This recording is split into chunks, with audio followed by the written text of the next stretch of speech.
नमस्कार दोस्तों, स्वागत है आपका स्टडी फॉर सिविल सर्विसेज में। वीडियो को पूरा देखिए। कोई भी आपका फीडबैक है, कोई सजेशन है, तुरंत वीडियो में कमेंट करके जरूर बताइए। अच्छा लगे तो वीडियो लाइक जरूर कर लीजिए और ऐसे वीडियो लगातार फ्री में पाने के लिए चैनल को तुरंत सब्सक्राइब कर लीजिए और बेल आइकन को जरूर टैप कर लीजिए ताकि आगे भी सारे वीडियो आपको मिलते रहे। यूट्यूब में फॉलो करते हैं तो प्लीज ये वाला फ्री टेलीग्राम चैनल जरूर ज्वाइन कर लीजिएगा। सारे नोटिफिकेशन, सारे अपडेट यहीं पे आते हैं, ध्यान रखिएगा। स्टडी फॉर सिविल सर्विसेज का कोई भी पेड ग्रुप अगर आपको ज्वाइन करना है तो सिर्फ 856480560660897423864455 यही नंबर है हमारे, सिर्फ जहां पे कॉल या व्हाट्सएप कर सकते हैं।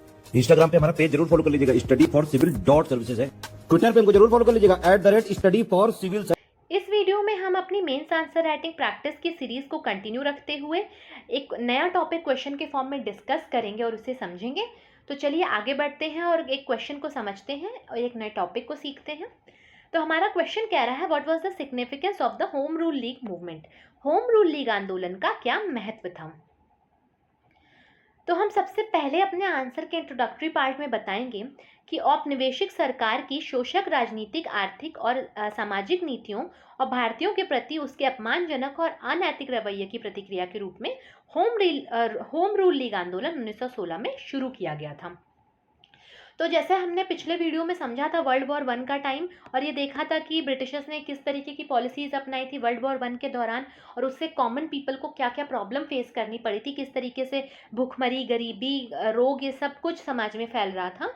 तो उसके रिस्पॉन्स के चलते 1916 में एनी बेसेंट और तिलक ने मिल करके, बाल गंगाधर तिलक जी ने एक अपनी अपनी होम रूल लीग्स चालू करी, जो लीग बाद में आगे जा करके मर्ज हो जाती है, पर पहले इन्होंने अलग अलग एरिया में अलग अपनी अपनी लीग्स चालू करी थी। मूवमेंट वो एक ही था लेकिन एरिया दोनों अलग अलग कवर किया करते थे, जिससे कि लोग आपस में कोई मुठभेड़ ना हो और अपने अपना इंडिविजुअली काम कर पाए, इसलिए ये अलग अलग लीग्स चला रहे थे।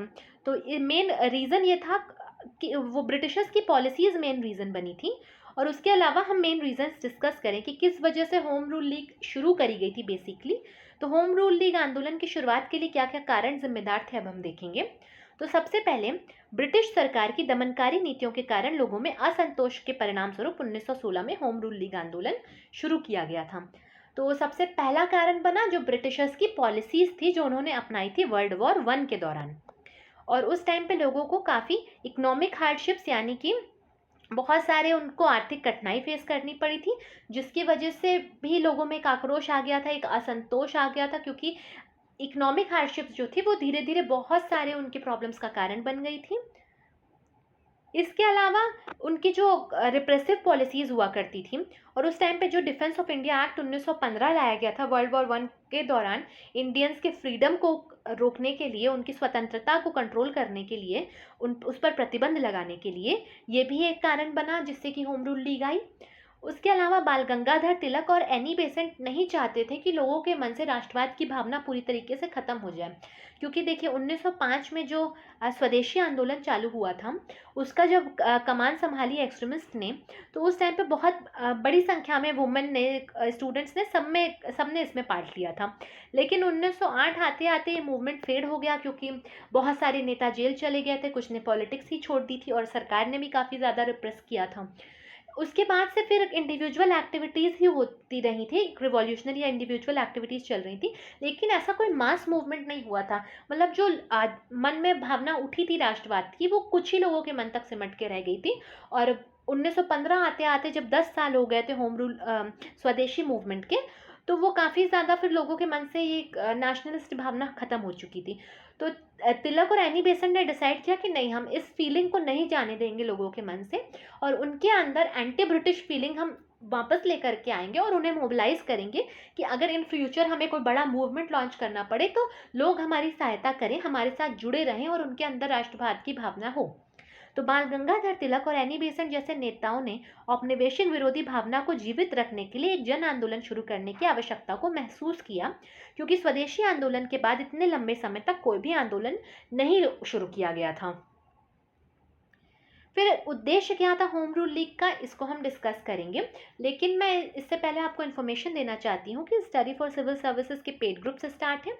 आप नीचे दिए गए नंबर्स पे कांटेक्ट करके इन पेड ग्रुप्स को ज्वाइन कर सकते हैं।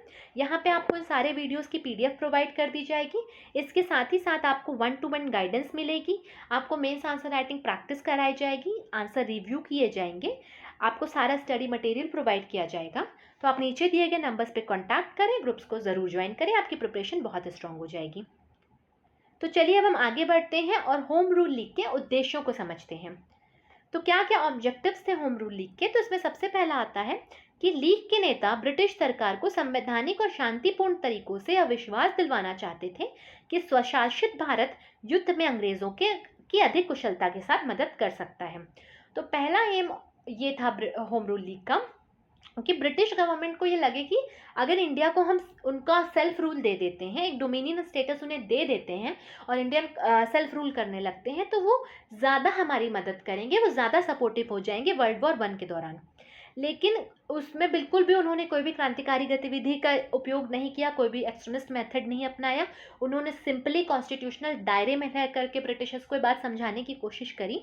और जबकि तिलक एक एक्सट्रीमिस्ट लीडर थे, लेकिन उस टाइम पर वो ये नहीं चाहते थे कि जब ब्रिटेन ऑलरेडी इतने सारे स्ट्रेस का सामना कर रहा है वॉर के चलते, तो हम ब्रिटेन पे और ज़्यादा स्ट्रेस डालें।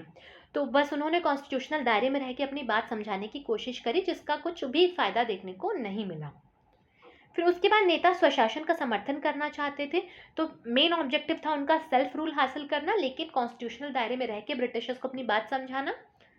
फिर ब्रिटिश विरोधी संघर्ष में जनता को लामबंद करना चाहते थे, यानी कि वो लोगों को मोबिलाइज करना चाहते थे एक बड़े लेवल के एंटी ब्रिटिश स्ट्रगल में, कि अगर हमें आगे एक मूवमेंट लॉन्च करना है तो हमारे पास जनता होनी चाहिए जो कि हमें सपोर्ट करती हो, जो हमारे साथ खड़ी रहे और ब्रिटिशर्स के खिलाफ खड़ी रहे, उसमें इतना दम हो कि वो खड़ी रह सके ब्रिटिशर्स के अगेंस्ट। उसके बाद होम रूल लीग आंदोलन के तहत क्या क्या गतिविधियां हुई थी?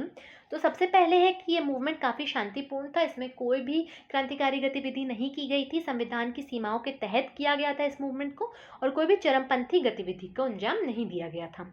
उसके अलावा आंदोलन को फैलाने के लिए कई अखबार और पत्रिकाएं प्रकाशित करी गई थी। इसी टाइम पे एनी बेसेंट ने न्यू इंडिया और कॉमनवेल्थ नाम के न्यूज़पेपर्स का प्रकाशन किया था। तिलक ने मराठा और केसरी का प्रकाशन किया था। और कई लीग की कई शाखाएं पूरे भारत में शुरू करी गई थी, और पूरे महाराष्ट्र में मुंबई और बेरार को छोड़ करके तिलक रूल किया करते थे, और रेस्ट ऑफ द इंडिया में एनी बेसेंट की लीग चला करती थी।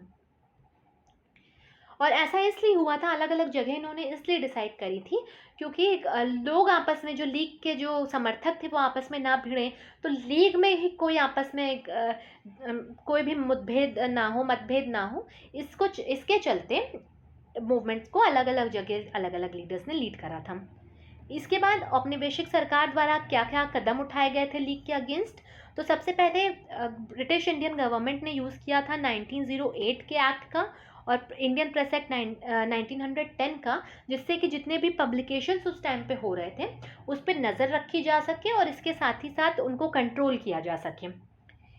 इसके बाद राष्ट्रवादी गतिविधियों में शामिल होने के कारण एनी बेसेंट को नज़रबंद कर दिया गया था, यानी उन्हें हाउस अरेस्ट में कर दिया गया था, जिससे कि वो और ज़्यादा इन्वॉल्व ना कर सकें खुद को इंडियन नेशनल मूवमेंट में।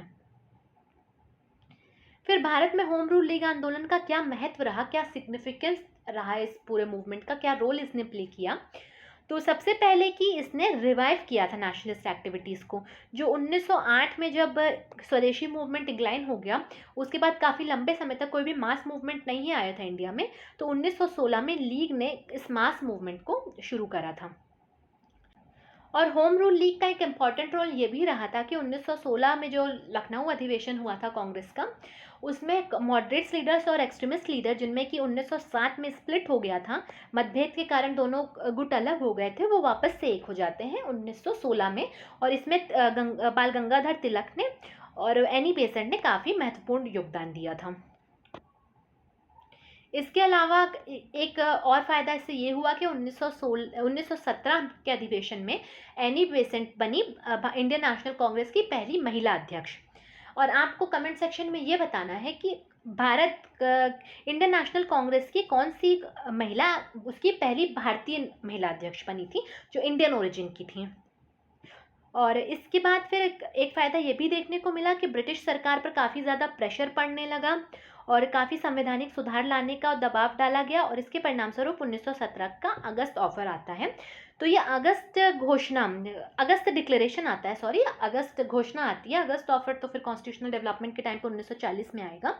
ये अगस्त घोषणा आती है और काफ़ी रिफॉर्म्स की बात सरकार कहती है जो कि एक्चुअल में कोई रिफॉर्म किए नहीं जाते। फिर उसके बाद धीरे से नॉन कॉपरेशन मूवमेंट लॉन्च होता है।